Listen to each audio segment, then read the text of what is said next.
Welcome back, guys. We are on to step number 7, and that is to place our order and to set up shipping from overseas or our manufacturer's location to our home location or business location. Now, I just want to take a second just to jog your memory. The previous step that I'm sure you're well aware of is we just completed trademarking for our brand name. The reason why I want you and I encourage you to trademark prior to placing your order with your supplier is the last thing you want to do is to place your order for a brand name that you didn't trademark. And then let's say down the road, down towards here, you actually go ahead, you attempt to trademark it, but it's already taken. Or, you realize that that isn't the name you want. So that's why we end up completing this trademarking step prior to paying the manufacturer and placing our final order. So we have all things squared away and we can use our brand name, our trademark name on our product and or our packaging. So today I want to share with you what you need to be doing and what you need to be thinking about before you place your order and the things that you want to include in that final quote so you're good and ready to go. So before placing your order, the first thing that we need to do is to conduct some form of patent research.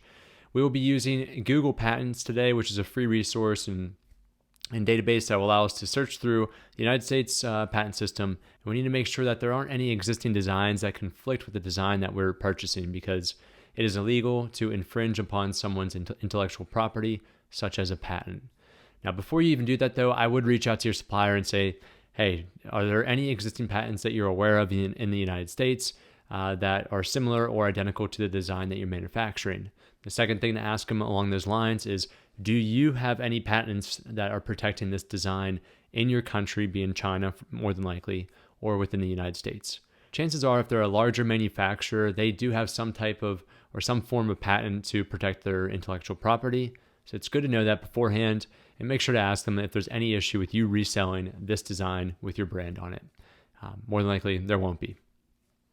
So let's go to Google Patents, and very simply, we can get there. We go google.com. You can just type in Google Patents, and it should be the first link here that's non-sponsored. So it looks just like Google. However, you should be able to see the patents text right here. So that tells us that we're not searching through all web pages. We are just looking through all the existing patents. Now, I'm not a trademark or a patent or an IP lawyer, and I don't really have too much experience in this area. What I would encourage you is to reach out to a professional to give you that final answer to say, yes, based on this design and all the existing designs that are patented, there's no issue in doing this. However, if you're like me and you are willing to take on a little bit more risk, or you are able to really search through this database, then we can go ahead and do this. So what I'll type in is golf driver head cover, and I'll click search. So now this is going to bring up all of the different results and patents that relate to those keywords. So what you want to do is, one, you can scroll through all of these, which I don't necessarily recommend doing because there's a lot, but you can scroll through all of these and to see if there's anything that relates to your product. Another thing that you can do, which may be an easier way, is to go to Amazon, and again, we'll type in golf head cover, and then look for anything that is very similar to your product or nearly identical. Now, this isn't as applicable to more of accessory type products, which I'm selling here. This is, if I was selling a golf club head or a golf club itself, that would, I would definitely want to consult with a professional just to make sure that my design isn't identical or very similar to an existing one. However, for accessories like this, I'm looking for any type of product that's very similar, that has very similar designs.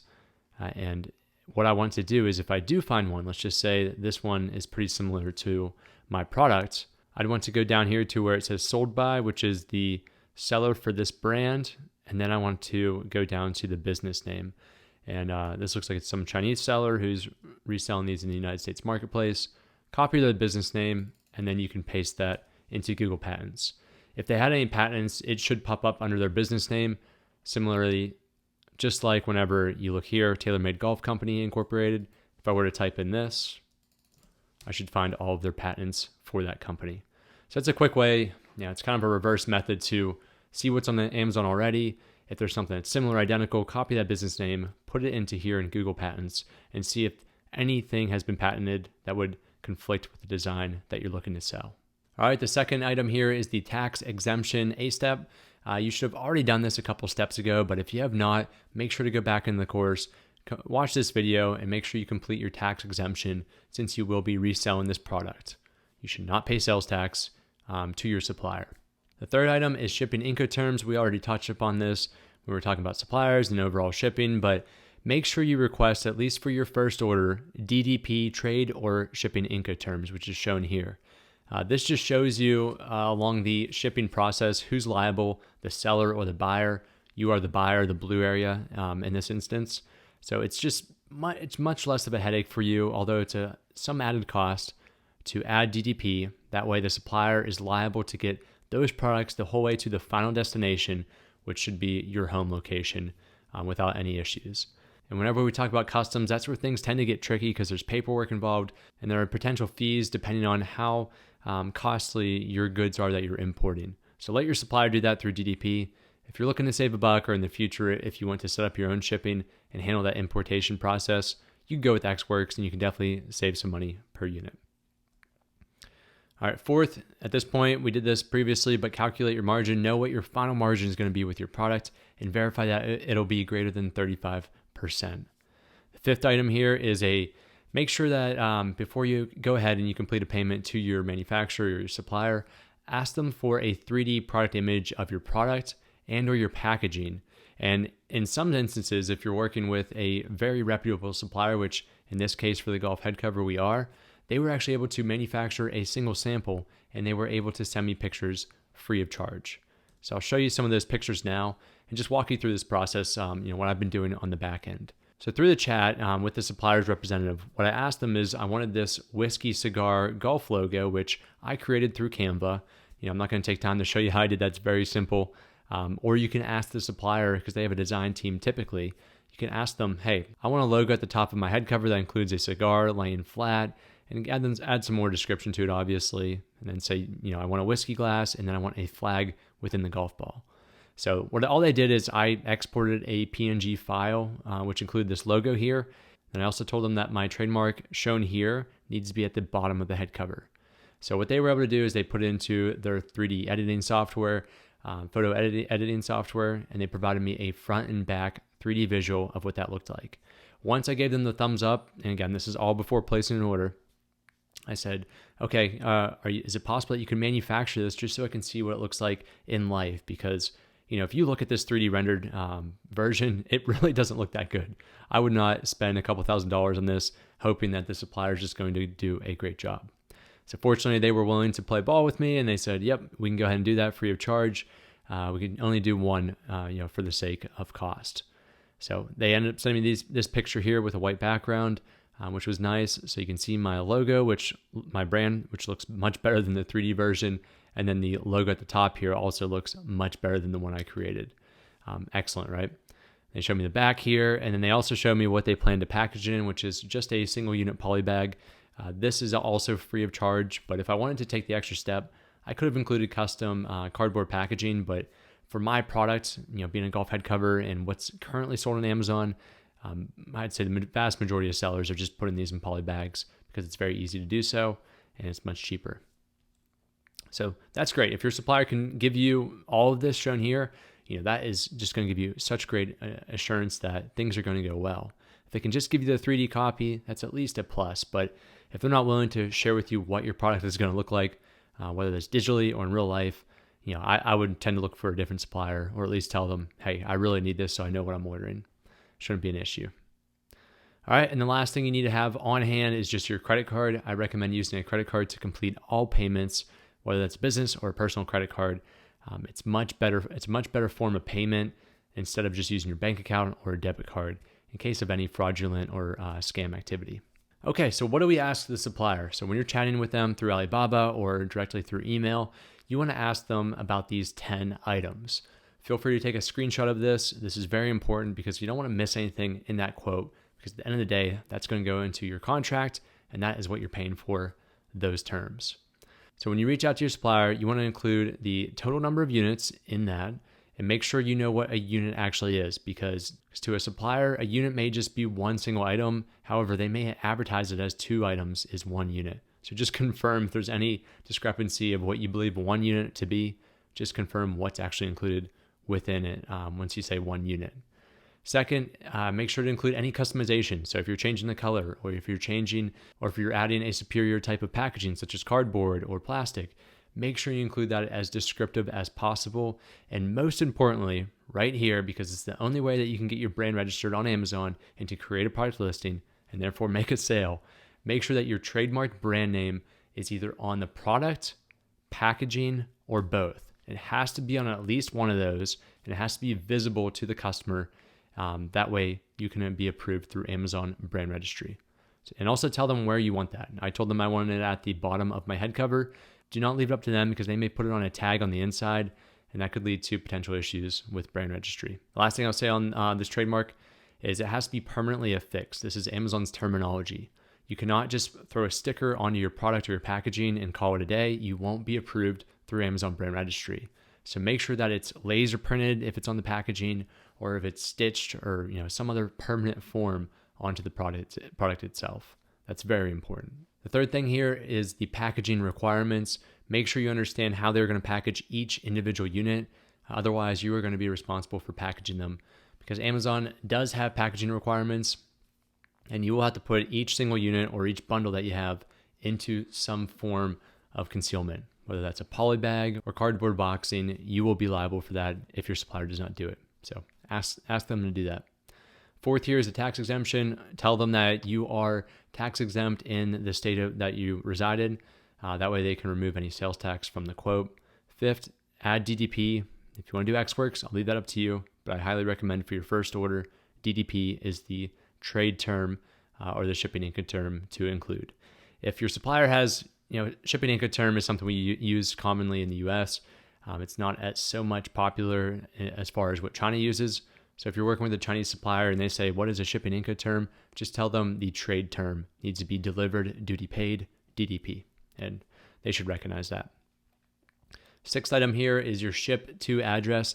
This should be your home location if you want to ship your items to your house, or if you have a business location, even better.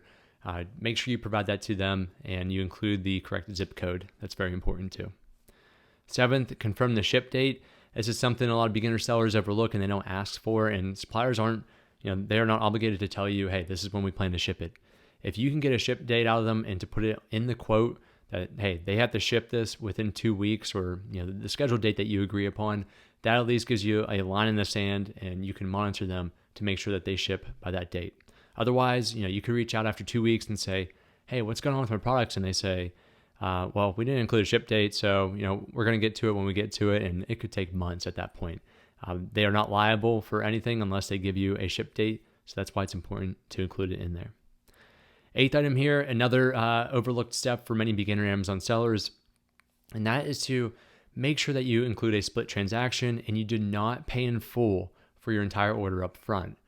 Now, most suppliers on Alibaba, of course, they are willing to do a split. And what I mean by split, let's look at this example here, 40/60. Whenever you get your final quote and they ask you for payment, you should only pay 40% of the total invoice. If it's a $1,000 order, including shipping and everything else, you should only pay $400 up front, and then the 60% or $600 will be paid once your products have completed manufacturing and they're ready to ship. And typically this includes some form of photo or real life evidence showing you all of your products. 50/50 is another option, and obviously the less you pay up front, the better for you. But these are the two most common that you see: 40/60, 50/50, and then some other splits. Just don't pay 100% up front.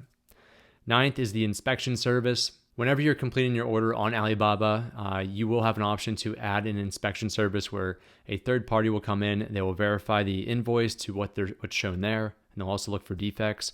It's fairly inexpensive, and for the order for my head covers, I think it just came out to about $40 US dollars. So I went ahead and I opted into that because that was a cheap inspection service. The other option is you could speak directly to your supplier if they have inspectors on site and ask how much that would be, just to have a second set of eyes on your products and to make sure that everything's there before it ships from China. Now, one thing I'll say on that is I would go the trade assurance route through Alibaba, their inspection service, just because that's the third party. It gets a little weird if you go to a manufacturer and you use their own inspectors. They're on the inspector side. They are working for the company. They're not working for you at that point. Even though it might be a little bit cheaper, I'd always go the third party route if possible. And lastly here, for the last thing to include in this firm quote, just request them that they are obligated to provide at least some form of photo evidence throughout the manufacturing process. What I mean by that is it's great to get a photo once the first unit has completed manufacturing.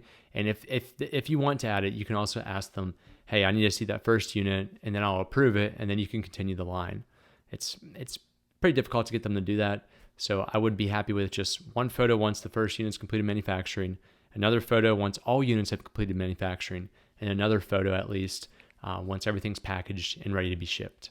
So those are the 3 that would be great to have. And it will also allow you to skip ahead and get to the brand registry application before you actually receive your products at your house. All right, so that's an itemized list here of 10 things you should include. If you have any questions, obviously reach out to me if you're part of the 90-day program, and I can even look through the quote with you and tell you if everything looks good according to my criteria here. One thing I will say is a common question you may receive from the suppliers. They may ask you, do you have any barcodes, any UPCs, or any FN SKU labels, since these are going to be sold on Amazon? I want to just touch upon this. A simple answer to that question if they ask you is just tell them no at this time. In the future, you can provide them the FN SKU or your UPC labels, and they can put it on your packaging. However, for now, I'm just going to encourage you to do it yourself so you understand the process better, and then in the future, you can have your supplier do it. Another reason is we haven't created our listing yet, so we don't have these FN SKUs. All right, I'll cover these barcodes very briefly, and then we'll discuss more, obviously, in step 9 when we create our listing, and we actually need one of these. But the main difference between these two is one is a product ID, a product identifier, and that's commonly known as the Universal Product Code, or UPC. This is the European version, and then GTIN is just a global trade identification number. I believe that's the abbreviation there. You will see these on any retail product that you purchase from the store, whether it's a grocery product or a new TV. Every product has some form of product ID, and this is a way that one, global trade can track your product as well as you can track your own product, because this is a unique identifier to your product. In the past, to even list a product on Amazon, you needed a product ID, or if you went through the GTIN exemption process, that was an entirely separate issue, but you needed this in order to actually list. Nowadays, if you're only selling on Amazon, I don't think it's necessary to go ahead and to purchase a product ID. I just want you to be aware that this is something that we are going to be taking a step forward into, and that it is different than what this is down below. This is your FN SKU, or your fulfillment network stock keeping unit. It's essentially a product ID that only Amazon uses to track your product in and out of their warehouses.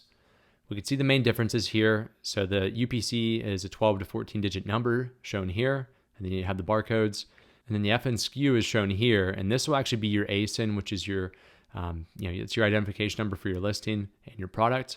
And then you'll end up seeing your brand name, and then your product title shown here, and then the condition, new. So that's all the stuff included within that barcode, and it helps Amazon to know where to grab your product and where's it actually at in their warehouse system, so they can ultimately fulfill it to the customer and they don't make any mistakes. The last thing I'll say on this is that these are not free. These cost you about $30 per barcode, and these are free. So once we create your listing, we will be able to download these, and we can print them out and put them on your products. So more to come on that in step 9, just tip of the iceberg, what I wanted to share with you